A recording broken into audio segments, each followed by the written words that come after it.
Hello and welcome back, you're here with Bravo, another episode of Dyson Sphere program. During this episode I'll be going over the Proliferator and how I incorporate into my planetary factories.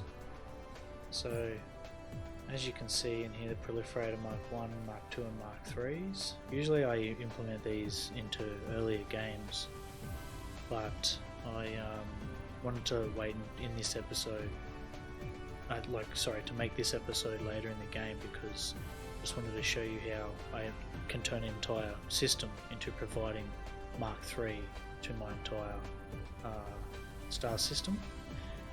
So the way I've set up my factories over here is I can put the Proliferator on the output lines and then run the Proliferator along the entire way. So if I go down to the start of my bus down here, I can add it in down on the end here, and then I'll work the line along to my furnaces and then to my factories. So I'll implement that later in the episode. Before the start of the tutorial, I just want to go through and find a system that works. I have pre-designated two, and I'll explain why I picked the one I have, just so you guys can maybe set it up in your own, or depending on how you run it, because it does utilize a lot of coal, and then later on it will utilize your spiniform stalagnite to make the carbon nanotubes, which are here. So I use the old advanced recipe, so mining the spiniform stalagnite crystal and then turning that directly into nanotube, which is used for here your Proliferator Mark 3s. So for your Mark 1s it's coal to Mark 1, and then your Mark 2s is a Mark 1 Proliferator and diamonds to make Mark 2, and then your Mark 3 is your Mark 2 Proliferator with carbon nanotube to make Mark 3. So looking at my star map here, zooming all the way out, as you can see the Dyson sphere is there, just about complete, looking good. So zooming out you can see my marked star systems. These are the systems I'm currently using. The ones I don't have marked are ones I can use for future supply systems. So one down here that I've already got set up, picked, is Proliferator Mark 3. You can see it labelled here, Kappa Sagittari. So clicking on that, I've chosen this because it has spiniform stalagnite, only 2.8 million though, but then it has 50 million coal just about. It also provides organic crystal and fire ice, which is just good to supply that to your entire system. Crude oil has okay, reasonable copper and silicon and titanium, but not super high iron ore. The hydrogen and deuterium, yeah, it's a good gas giant because it supplies deuterium, but I'm not too worried about deuterium right now. So looking around, I found another one. So this one, I picked this because it's only 5 light years away, where Rena Sekendu over here is 12 light years, so it'll take me about a minute 9, but with research I can obviously bring that right down. This is the one I think I'm going to pick. It's 12 light years, yeah, but it has close to 80 million coal and 15 million spiniform stalagnite. It also has the 20 million optical grafting crystal and organic crystals, fractal silicon. So the kimberlite ore here is what I'm really sort of looking at, because this one F opens up this one here. So this, your diamond, right? So to make Proliferator Mark II, it uses diamond. So instead of turning coal into energetic graphite over here and then furnacing energetic graphite into diamond, which is what I've done on previous games with the coal, I can just use the kimberlite ore on that system to directly make diamond for my Proliferator Mark II, and that would save a lot of coal, a lot of power, to turn the coal into energetic graphite, then again furnacing it into diamonds. I can just mine it straight up and turn it directly into diamond in a smelting facility, where the coal can just go straight to Proliferator Mark 1. So that's why I've chosen the system 12 light years away. And what we'll do is we'll fly out there and have a look around. I believe there was only 4 planets. 3. 1, 2, 3. So I'm considering building on this secure ocean because its solar energy ratio is 91%, so it's not great, but if I run my solar panels along the equator, at least it'll provide probably close to 100 megawatt on 2 lines of solar panels. And as you go further out, it gets less. So the Pandora Swamp, that's where I have built a proliferator factory before, but it's only 74% solar energy ratio. So the closer I have it to the star, the better. So these planets here will purely be supplying, the 2 outer planets will purely be supplying locally in this system to this planet, the closest to the star, and this planet will be furnacing all of those items into their relevant products and shipping them then to the rest of the star system, or to my galaxy, sorry. So, and that's how I can minimize things getting mixed up. So if I was to pick this planet and then supply spiniform stalagnite, a vessel's not going to come flying out here to pick that up and take it to another star system to produce the carbon nanotubes there. I'll only supply this locally here, and then this planet I'll have a interstellar logistics station requesting that, but only set to a certain distance, which would be 1 light year, which is the minimum amount. And I'll explain all that in this episode on how I keep those products from becoming logistical nightmares by vessels flying all over the place, picking up, you know, basic materials to fly them all the way back to another star and then produce it into that item. So for example, just really quick and then we'll get on with the episode, the Chasm of crystals here, okay? In this system, right, everything I'm producing will probably be on the first planet closest to the star, where this planet out here would be producing just the basics. So the optical grafting crystal is being sent to off-world because I don't want to send that to this planet here, it's not required. But if I was to say mine the iron ore and the copper ore, I wouldn't send the copper ore and iron ore outside of this star system. I would send that to one planet in the star system that furnaces it to iron ingot, copper ingot, silicon ingot, titanium ingots, and then ships that off-world rather than the ore flying all over the place. It's just the finished product being requested or sent off, if that makes sense. If it doesn't make sense, I completely understand, as I was just giving it a quick rundown. And if you want to know how I do that, or just leave a comment, and in my next episode I can go over it in more detail. But for this episode, let's just get on with the Proliferator. So set me course, and then we'll get out there.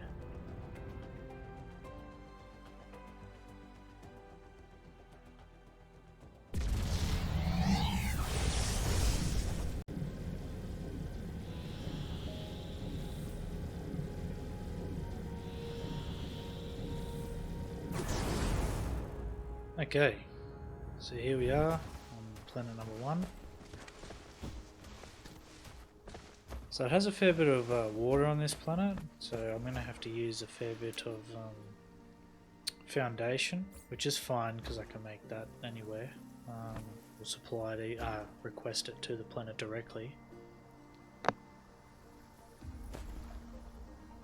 So just having a look at the planetary overview. It's got 2 million spiniform stalagnite and 30 million coal. So I'm happy to build the proliferator on this planet and set up my solar panels on this planet, and then request the other items from the other planets. So clicking V, going to the star map. So this planet out here, number 2, the Pandora Swamp, it's got 13 million spiniform stalagmites, so I'll supply that locally to within 1 light year, as well as the fractal silicon and organic crystal. And then planet number 3 out here, I'll supply the optical grafting crystal, say, to the other stars, but the kimberlite ore I will supply only locally to this star, and I'll request it on planet number 1, because I want to keep all of that to purely making Proliferator MK3. So I'll go through and set up my solar panels.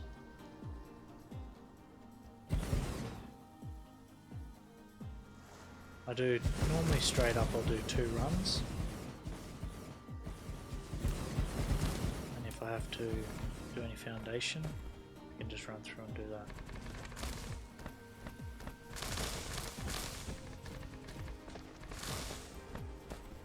So you don't have to use your foundation here on the high bits or the trees, because your planets will level it out to their natural ground level automatically. So if I was to build it, just see how I did it. So closest one there.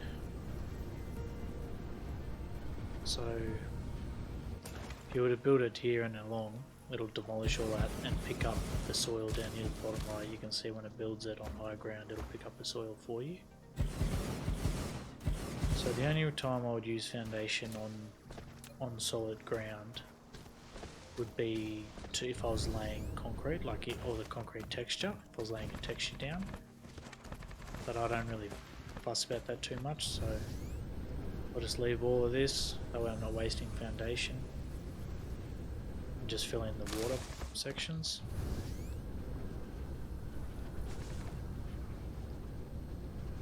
Otherwise you'll just burn through your foundation. Like even now I've only got 200 left, I'll be gone in a minute. Okay. That's fine. What I normally do is, you don't need to power these, your interstellar logistics stations. You don't need to power these to request items or have vessels in them, as long as the logistics station on the other end has vessels and is powered. So we'll just request another 4,000. Remote demand, and as you can see, my vessels will start bringing this out. Done. And that just helps set your planets up in advance, rather than having to try and power your planet, get your vessels in there. Like sometimes you might not have vessels on you.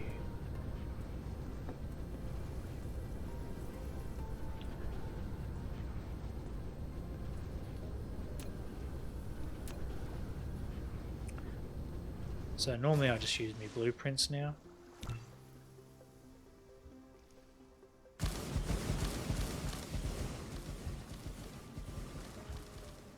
Some people hide, like you can hide these if you wanted to, such as bury them beneath the surface, and you can use that in your foundation window, in your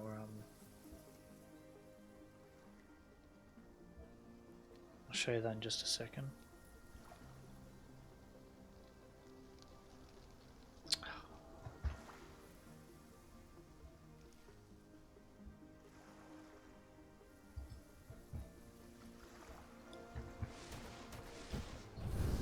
So down here in your environment modification, you can actually, this vein restore, you can pop that down. I probably showed you this in my episode 1. You need foundation, sorry, but if you use this bury veins, so it says veins bury, sorry, it'll actually hide the veins underneath the surface, and then you can build straight over the top. But you just have to remember that if you need those resources, So this coal one, oil, sorry. I probably won't use oil, so I could bury that if I wanted to and just build my solar panel straight over.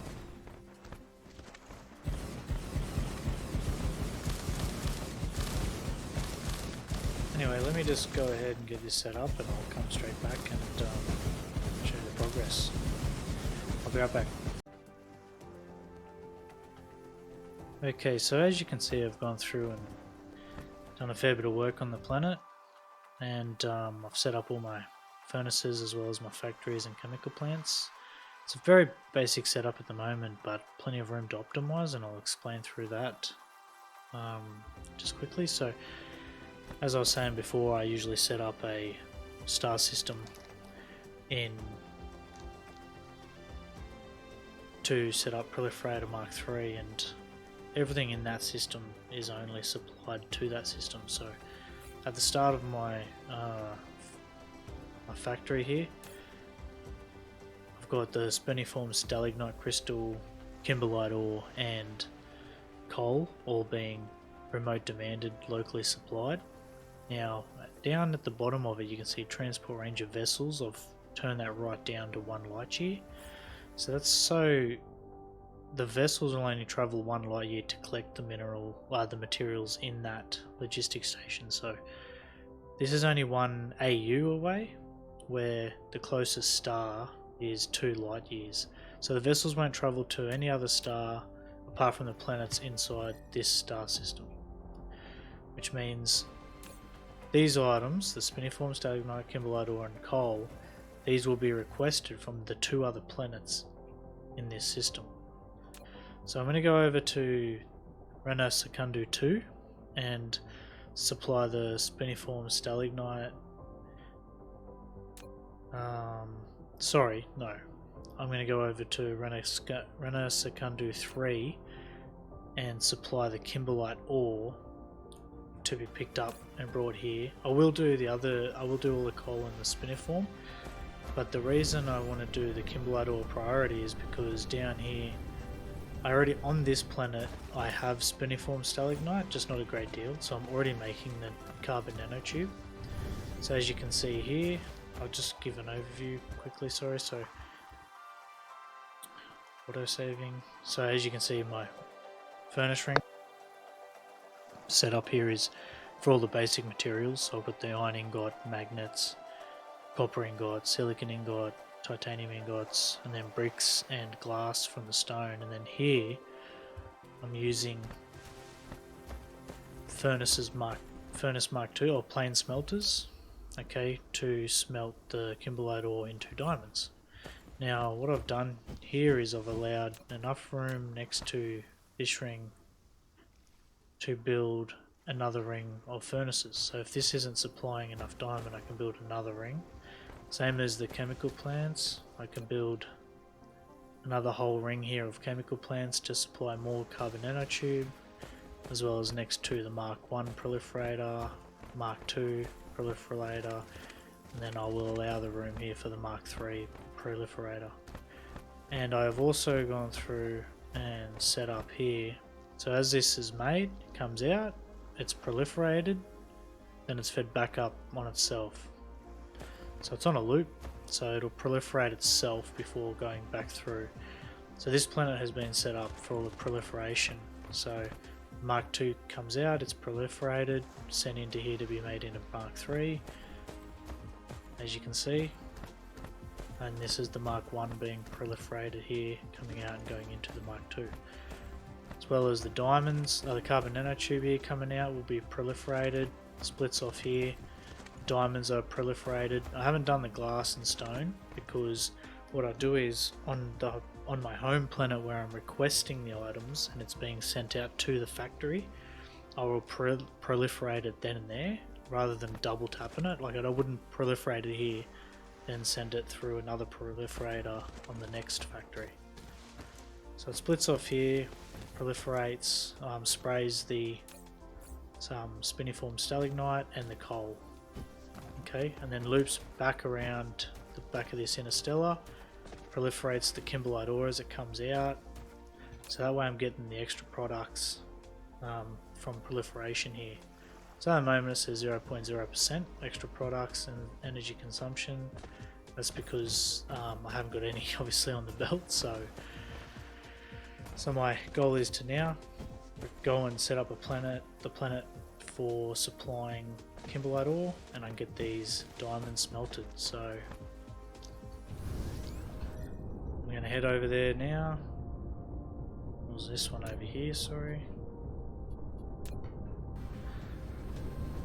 We'll head over there, set up a ring of solar panels,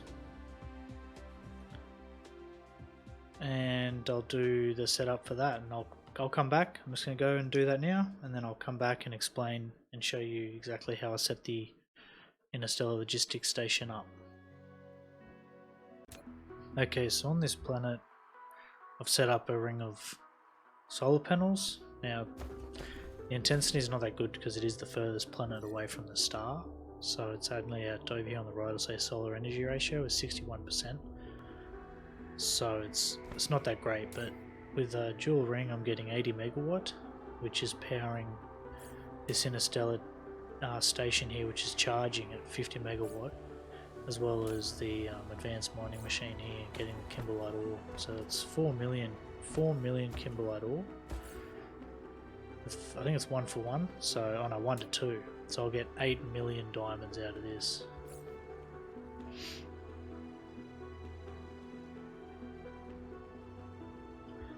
So it's pretty good, and I can also request on the other planet to request kimberlite ore from the entire galaxy when this starts to run out, which is fine, but I just want to use this up first.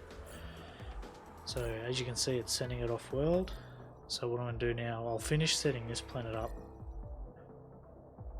After, I just want to get on with this episode, so let's shoot back over to planet number 1, Rana Secundu 1. So now what should be happening is I should be making Proliferator MK3. So I'm just going to go check it out, make sure it's all running fine, and then what I want to do is send that off-world to my main factory, and I'll finish up this episode showcasing how I set up the Proliferator through my main factory world.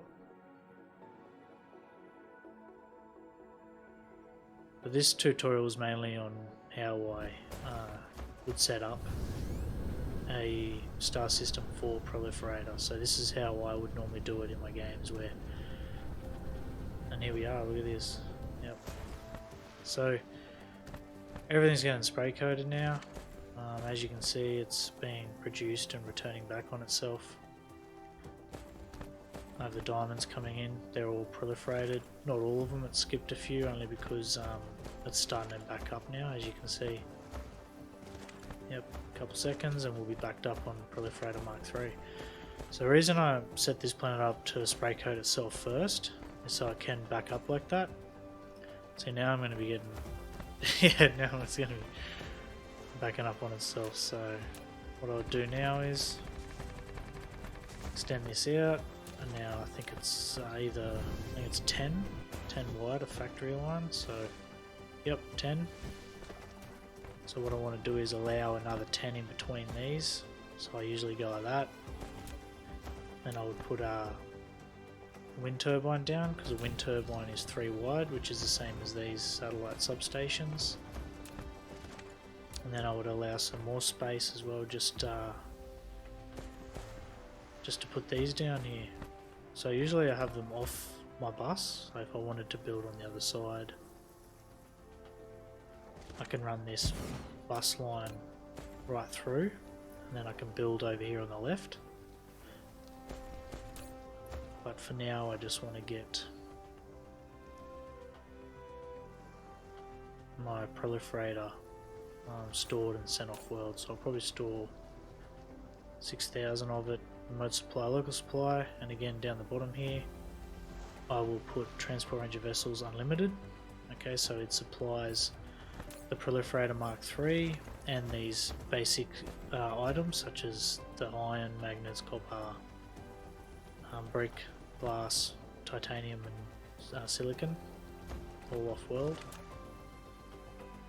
And I'm actually going to run out of belt to run that in there, so request 800. I should bring it over here pretty quickly while I'm waiting for that to come in. Oh, actually, will I get it?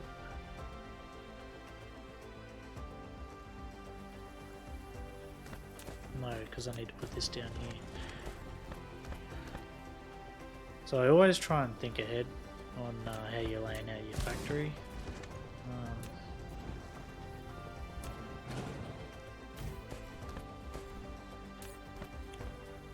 So this one will be Proliferator. So the reason I've changed this now is because you got 5 slots, okay? Iron, magnets, copper, silicon and titanium will be 5. Okay, so that means this one over here has to have warpers in it. Okay. And then you're going to want to bring those warpers into this one by a belt, as I won't be able to request them in once this is full.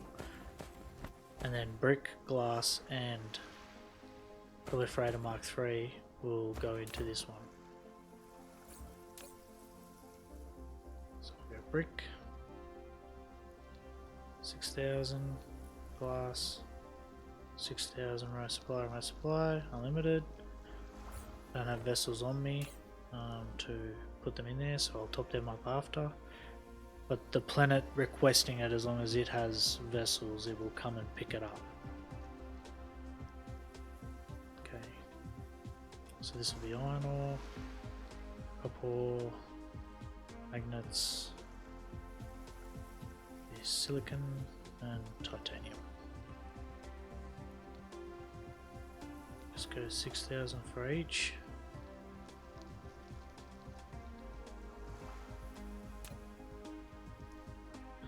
All on remote supply. Now what I can do is feed these in. So this is how I set up sort of supply for all the basic materials in a system. So obviously I have to go through and finish putting miners on all the planets. It's because I don't have titanium here yet on this planet, so I'll provide it on another planet in the same star, sort of locally, if that makes sense, titanium ore, and I'll smelt it here and then feed it all off world. So that means in brick,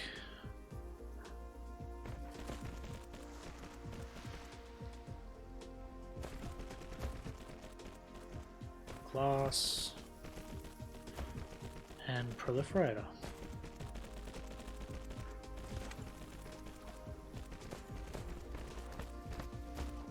Done. So we'll back down the Proliferator down to 6,000 as well. There we go. And that's how I do it. So I need to monitor my power. Yeah, that's 50% satisfaction. We're gonna crash and burn here. So what you could do is obviously solar at 50%. I'm gonna need 44%. You know, I'm going to need to really boost it. So what I would do is I'll just set up another interstellar logistics station. I could do it here, but I want to save that in case I have more resources. So down here I would request, I'm going to request antimatter.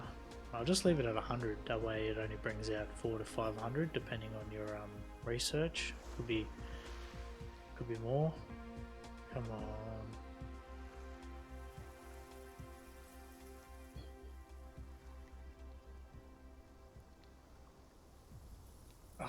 So close. The DPI on my mouse is really high, so anyways, I'm just going to go with that. Remote demand, storage.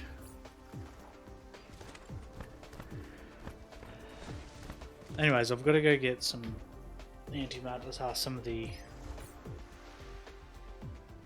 artificial stars, put them down here, burn the antimatter that way, and I'll be making I can proliferate the antimatter here too, which will give me 144 megawatt per one. So let me just go ahead and do that and I'll be right back. Okay, so here we are back on the planet. I sorted out the artificial stars, so now the power's all good. As you can see, it's proliferated, so I'm getting each star's generating 108 megawatt. And I think I need more. I'm gonna need more chemical plants, so I'll probably build on the other side of the stars, the solar panels, sorry. On the other side here, I'm gonna probably fill this in and make another 2 runs of nanotube chemical plants because I'm not making enough here. I'm only building up to about halfway of this run, so definitely want to do more. Actually, I haven't even put these out, so there we go. So the diamonds are all good. That's the Proliferator Mark 1. As you can see, it's just taking it off the belt a lot quicker, so I think I want to optimize this. So what I can do is I can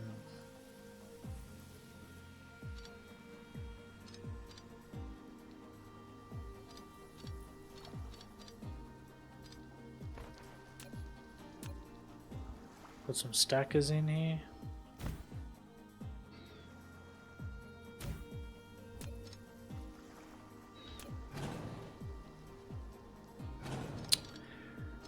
I'm going to tidy all this up. I just want to try and improve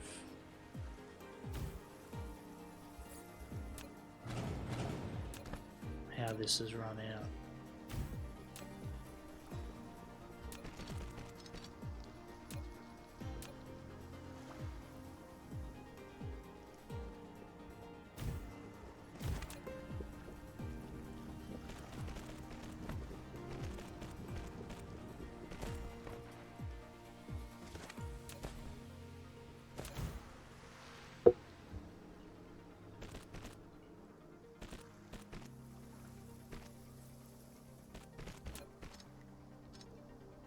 So it's a little messy, but it will do the job. I'll tidy it up. Just wanted to try and show you like how I go through and optimize and fault find, and then I can tidy this up. So the reason I stacked it is so now I'll be able to put, instead of one line coming in as it was over full, I'm hoping now I can stack 2 lines into one with the splitter, and I'll be able to feed them further along the belt, which is working a bit better. So now I'm manufacturing just about all the way to the end. So now the greens are backed up here and I'm manufacturing pretty much nearly to the end. So I could just go through and optimize this some more, but I can do that later. I just wanted to show you sort of my layout and how I do it. So yeah, there you go. If you have any questions or anything I can improve on, please leave it in the comments. But as far as Proliferator Mark 3 goes, that's that. So I might just head over to my home world and show you how I've got it basically set up there really quickly. I'll be right back, okay? Okay, so here we are on the home planet, where my main factory is, and I've requested the proliferator here, local supplier remote demands, brought it in. I've crossed these 4 lines here, which are the basic ores coming in, sorry, not ores but ingots, basic items coming in, proliferated, then fed through, down the line. So cogs come out, proliferated, chips come out, proliferated, magnetic coils come out, proliferated, engines proliferated right here. So both lines merge here, proliferated on the way out. So as you can see, the glass coming in to here is proliferated, then these prisms come out, they're proliferated up here. Okay, proliferator goes out that way, to do all my oil refining, refining, sorry. And then I've got the plasma exciders done here. As you can see, both these coming in are Mark III spray coated. So in here they're getting, not those ones, but down the end here, as you can see, 25% extra products, 150% energy consumption. So I have to make sure that I'm providing enough energy to keep up with the extra products being made. And as you can see here, the magnetic rings come out, they're proliferated as well. And then I can keep just going down the line. But yeah, so that's how I do it. I then go through, throw them in on top of everything else. And that's all Mark III proliferated. I don't have to try and manufacture it here on this planet using coal coming in, making diamonds here, making nanotube here. I've just designated an entire system to make Proliferator Mark III, then supply that through the entire galaxy. So any system I set up now and any systems I have, I can go through and adjust all of that for Proliferator and spray coating. Awesome. So far in the game I've got a fair whack of factories going ahead, plenty of room to still build, and I'll just keep optimizing now for research. Over here's my research. As you can see, it's keeping up with demand. I do need to probably make more research centers here to make more white science or science packs, sorry, science matrices, as I have plenty of antimatter, so I can go and optimize that. That's the best part I like about the game, is like go ahead and just keep adding and adding and adding until, you know, I can throw Dyson spheres up everywhere. So with my Dyson sphere, as you can see, I'll do an end episode or mission complete when I research that, but that'll be once I finish this Dyson sphere. So yeah, it's coming along really well. There we go. We're nearly there, it's nearly finished. 11 gigawatt. Again, if you choose a star with a brighter, better star illumination, you'll get more power out of it. You can set up multiple layers with Dysons as well. But anyway, I'll be back with another episode, mission complete, so please stay tuned and I'll be releasing that in the not too distant future. Thanks for watching. Again, any questions or anything I can do to improve my gameplay, or please leave a comment. I'll get back to you as soon as I can and try and adjust, you know, anything in the future episodes. So thank you very much. See you later.